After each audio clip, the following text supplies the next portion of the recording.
Anyway. Alright, so y'all, I am Leslie of LesAnn Creations. This may be a late intro that I may pop in the front, all because I already started talking about what I was going to do. Anyway, so I am getting ready to work on these. I have several things that I actually cut out in this color family. I am working to clean out as much of my fabric as possible because I have way too much and I need it to go. So I am working to complete different projects of different designs that I've done in the past, as well as to actually create clothes for myself. As you can tell, I'm wearing my lounge gear. My lounge gear, okay? Caftan, fleece, or flannel, because I stay cold. Yeah, I know I stay cold. It don't matter what I do. I don't try to make my house too hot. I'd rather be too cold. That way, all I have to do is put something on, and I'm usually warmer. But anyway, so I am working to.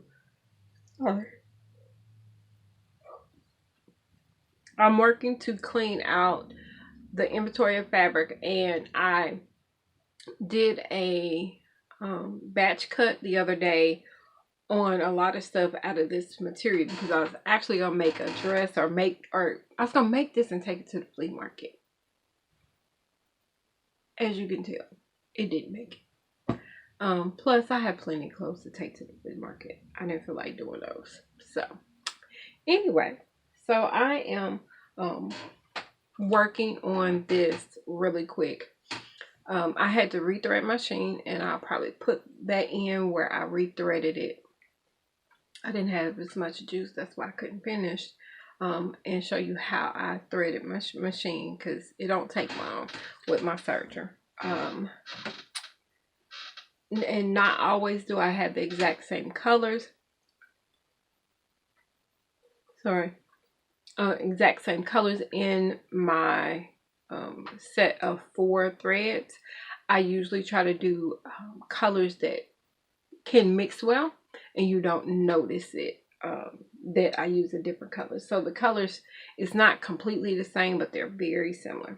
So they'll blend like different fabrics. You blend, or different threads that blend together in fabrics, and you can't tell there's 2 different colors. It just blends really well. That's how I did it.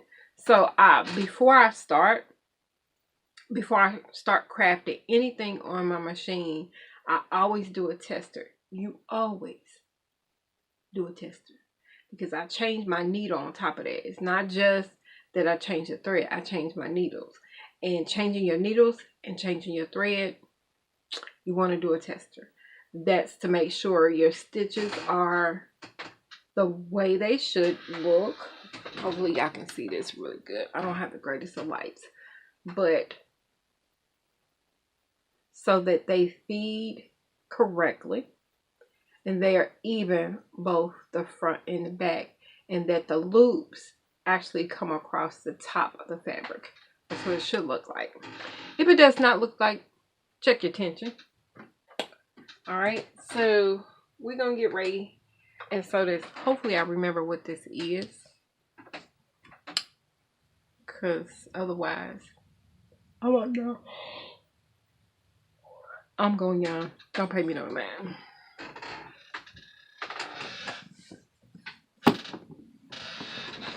I moved y'all on this side because of where y'all sat at.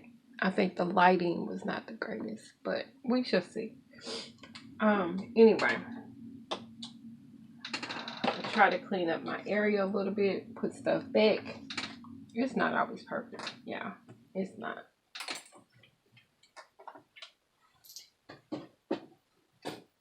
I don't usually use pins unless necessary. So I forgot that I needed a collar on this particular one, and just so happened I'm at the scraps, so I had to kind of makeshift. It should be enough. gonna be cutting it close. But before I actually attach it, what I'm gonna have to do is serge the edge of this, because it's just gonna be folded down to sew in place. I have to serge this because it's gonna fold back on it a little bit. Okay, it'll make sense in a second.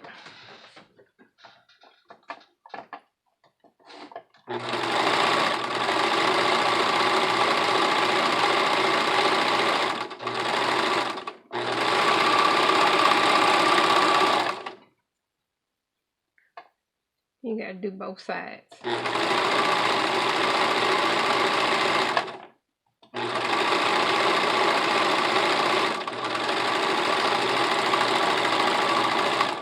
Okay. Now I can always still do another way as well. I can do it where I actually double fold this and hide the edges, and I don't have to serge it. But y'all know what I'm doing. I'm going the path of least resistance. All right, so because I had to put a seam in the back, which is fine, it's not a big issue. I just need to match my seams. Go to the center of the sweater. And whenever you are doing, and maybe you don't mark your center back, just fold your shoulder seams together and then find the middle that way. It'll be fine. It'll be fine. That's my answer for most things. It'll be fine. All right, so now I may have to shorten this if it comes out to being too long. I'm not pulling it, I'm just laying it down and clipping it.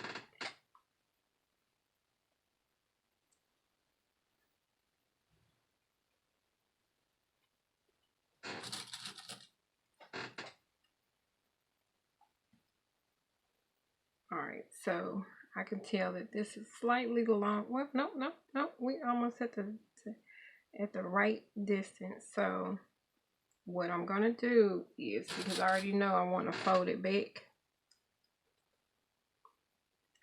I want to make sure that I can fold it back with no problems.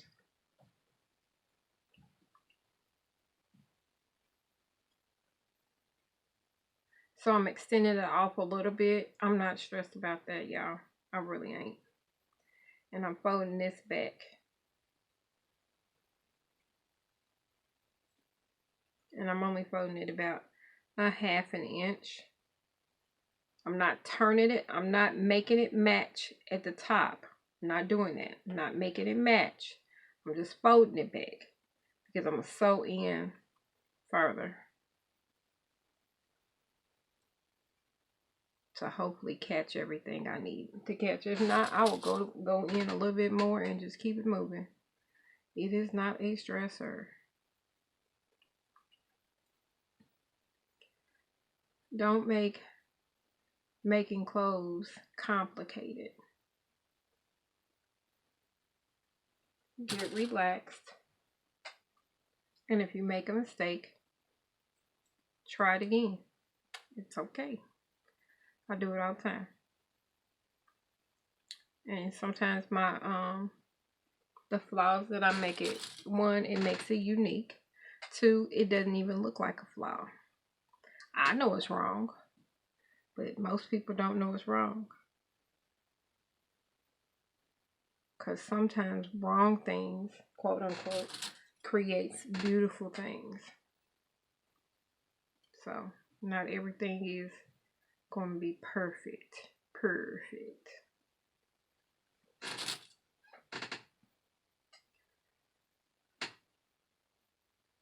All right.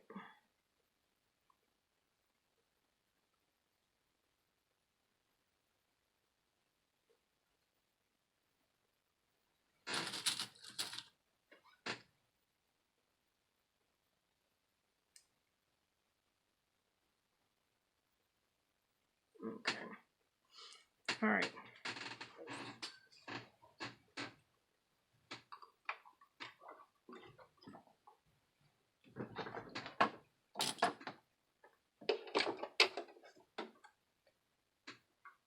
when I'm going to somewhere that is very excessive fabric, I like to lift my press foot before I start.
I may have to move back a little bit more because I didn't catch it like I wanted.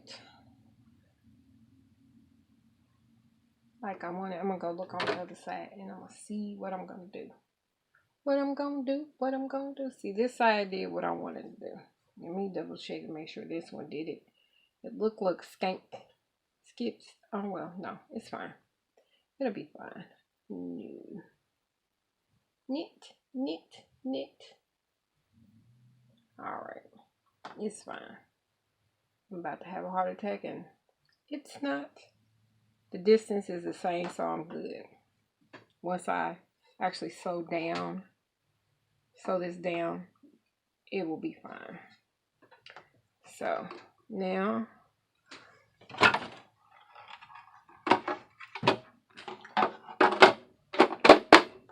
I like to have more surface area to work with.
got a nice collar to it.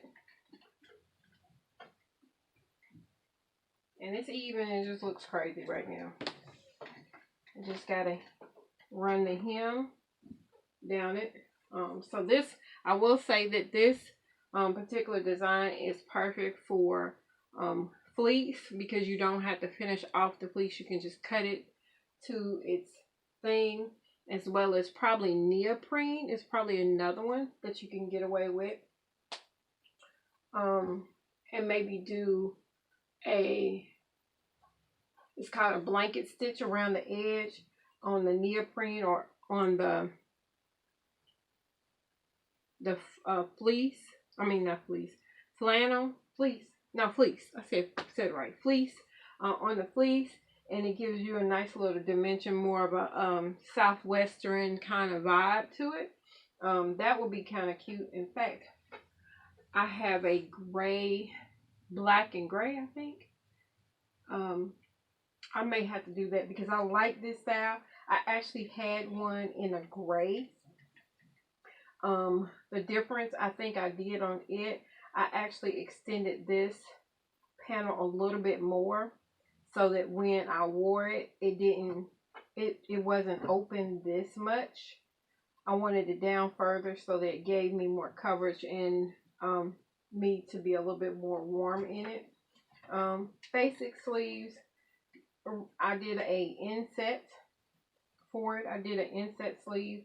Inset is whenever you sew the shoulder seam, the side seam, and then you take the sleeve and insert it. Inset. The easier way is to actually sew the sleeve on, and then sew all the way from the sleeve down. But when I have something that's weighted and too heavy, I worry about it pulling and falling off my sewing table. So it's much easier to hem the sleeve and do it separately. But that's this. So I have, I think, one more out of this material, and then I will actually finish off doing the hemming. So I gotta double check this one because I need to make sure if I need to do a collar, I'll be able to make a collar. It's the same as this one, same kind of setup or style, but it's going to be sleeveless. So yeah,